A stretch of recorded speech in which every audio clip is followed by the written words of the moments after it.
What is up, y'all? Welcome back to another video. In this video, we're going over some Lions news, some updates, some rumors. So let's get it started.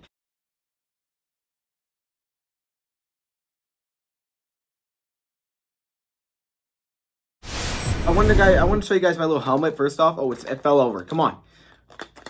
Okay, there it goes. Okay, here's my little Lions helmet. As you can see, it's like the old style version, but I thought it was kind of clean. So yeah, I'm not sure why I'm showing you that. But anyways, we're going to go through some news, some rumors and stuff. Now, the first story isn't the most exciting, but I did want to share it with you guys because it is some details. I don't know if it came out today or when it came out, but I just found out today, so I thought I would give that to you. Some of you may know, but most of us already know that Danny Amendola signed another one-year deal. If you didn't know, he did with the Detroit Lions, but we have the contract details. It is a $5 million deal for 1 year, $4.5 million guaranteed, so basically all of it's guaranteed. Super impressive. Round of applause there for Danny Amendola. I believe he 100% deserves this contract. It's not a huge contract, so it is fair to give him all of this, but what he showed us last year is he can be reliable, and he can be relied upon to have a contract like this. This is a guy that was a great security blanket for Matthew Stafford, and even though he's starting 35 years old, it was still worth the deal. It takes a lot of stress off us to go get another wide receiver, whether it's in the draft or free agency for depth purposes, and he was just great. Second most targets out of any player on our team. He had one of the best seasons of his career, and this was a really good fit for the Detroit Lions. I think it's going to be a good fit as well next year for Matthew Stafford. Stafford to go to that he can rely upon. I always compare him a little bit to Anquan Bolden. So yes, thank goodness we got Danny Amendola back, and those are your contract details. Now, let's get into the first thing, and this is kind of a story, kind of just a prediction, and this is by Bucky Brooks. So if you guys know Bucky Brooks, I'm pretty sure he works on NFL Network, but he made a prediction for the Detroit Lions in the 2020 draft. I'm sorry my voice sounds like this. I need some water. Shout out to Clover Valley, the sponsor. No, he's not a sponsor. It's not a sponsor, but it's fire. So if y'all want to sponsor me, Clover Valley, I don't know. Why'd I do that? I don't know. But anyways, the story is by Bucky Brooks, and he believes the Lions will draft Isaiah Simmons in the 2020 draft. So a lot of rumors and a lot of thoughts going around right now are the Lions select Jeffrey Okudah or they trade back. Well, according to Bucky Brooks, he believes the Detroit Lions will select a linebacker named Isaiah Simmons. I know a lot of you guys like Isaiah Simmons. I love Isaiah Simmons. As soon as I started watching film, I was like, yeah, this is that dude. The numbers are ridiculous. 104 total tackles, 16 and a half tackles for loss, 8 sacks, 3 interceptions. Just a heck of a player. Can play multiple positions. Probably the most versatile player I've maybe ever seen in college. I mean, it's crazy. Like, you get those guys that are a little versatile, right? You know, you got the Jabril Peppers who can play a little bit of offense, a little bit of safety, maybe some cornerback, linebacker type of deal. But Simmons just does everything so well. He plays linebacker, corner, safety, fills out multiple needs. And Bucky Brooks believes this will be the Detroit Lions pick in 2020. And I'm not sure if he believes they'll trade back or not, but he does believe the Lions will take him here. He says the Lions need a cornerback, and it's kind of a glaring need. But he also says an opportunity at a Swiss Army knife like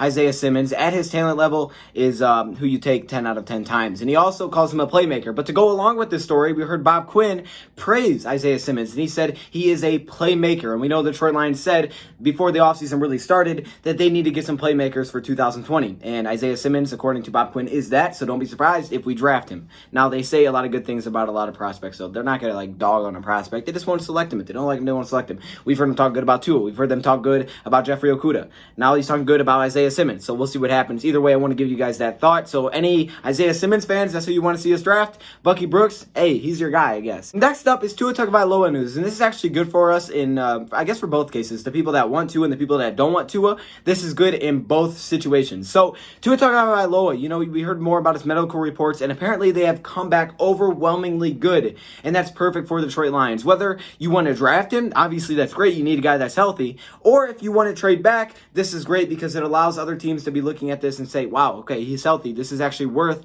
the risk. Everybody knows he's talent. Is it worth the risk? And you know that him being healthy definitely takes some risk away from that. He had to deal with a fractured hip back against Mississippi State. He's had to deal with a few ankle injuries, but they said, according to the teams that did check him out, have said that he looked really good and his progress was definitely going the right way. So this is good for the guys that want Tua Tagovailoa, and it's also good for the people that want to see us trade back. Hopefully, this draws more attention to Tua, and we can possibly trade back with some teams. Maybe, you know, Tua trades, you know, maybe the Dolphins trade up to 2 to try to pass us, and, you know, they go get him at number 2, Tua at 2, and then at 3, we have an option with Chase Young or trading back. So you never know what's going to happen, but it is good. All in all, it's very good. Bob Quinn has talked about Tua Tagovailoa a lot, and he's, you know, he says he's a playmaker. Excuse me, Matt Patricia has. He said he's a playmaker, and a lot of guys like to play for him. So I don't know. It's just coaches talk, I think, for a lot of these, but I thought I would just point that out. So yes, Tua Tagovailoa's reports are looking good, and that's good for us as Lions fans. Next up, this is one that's kind of I would say this is kind of a report because it was listed as a report,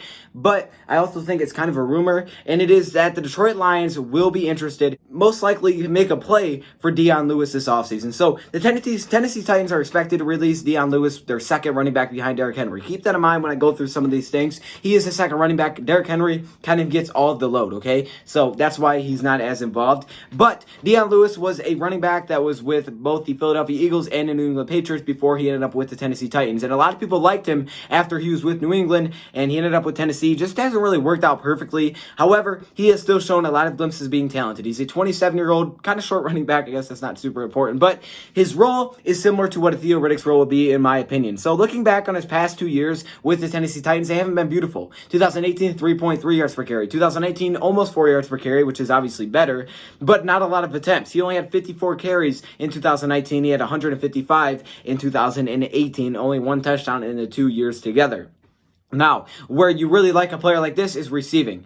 In 2018, he had 400 receiving yards, 67 targets, and 59 of those were receptions. So only 8 passes thrown to him were not completed. And then in 2019, he had 32 targets, 25 receptions on those 32 targets for 164 yards. So this is a guy that I'm looking at as a receiving back similar to what Theo Riddick was. Last season, our guy was Ty Johnson when it came to throwing the football out of the backfield.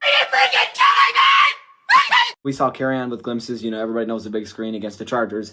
But, he had to deal with some injuries. Otherwise, it was really Ty Johnson. Bo Scarborough only had 1 reception for like 4 yards. So, yeah, that doesn't really count. And Ty Johnson, he was kind of the guy. He was the guy that we would go to over 100 yards receiving out of the backfield. But I think if you get a guy like Dion Lewis, that would be your next Theo Riddick. But we have seen very, very good things when guys like this come to Detroit Lions with Matthew Stafford. Matthew Stafford loves to go to the running backs. He tries to do it all the time. And I think giving him another weapon like Dion Lewis back would be perfect. Also, he was with New England, so obviously the Lions are going to be interested. And this would save the Tennessee Titans a little bit of money. They signed him to a 4-year, $19.8 million deal back in 2018. They're looking to release him. So it definitely didn't work there, but their style is a lot different than what the Lions are. We've seen Lions with Theo Riddick throw it to him a lot. When you watch the Titans, they barely throw the ball. So obviously Dion Lewis is going to fit there. They need a running back, not a guy that's catching the ball at the backfield necessarily. That didn't work out perfectly. That's why Derrick Henry is perfect for them. For us, a guy like Dion Lewis could be perfect. However, bringing in a guy like Dion Lewis would make us have a lot of running backs. Kerryon, Lewis, Ty Johnson, Bo Scarborough, and I know everyone wants Bo and Ty to come back, which I think makes sense.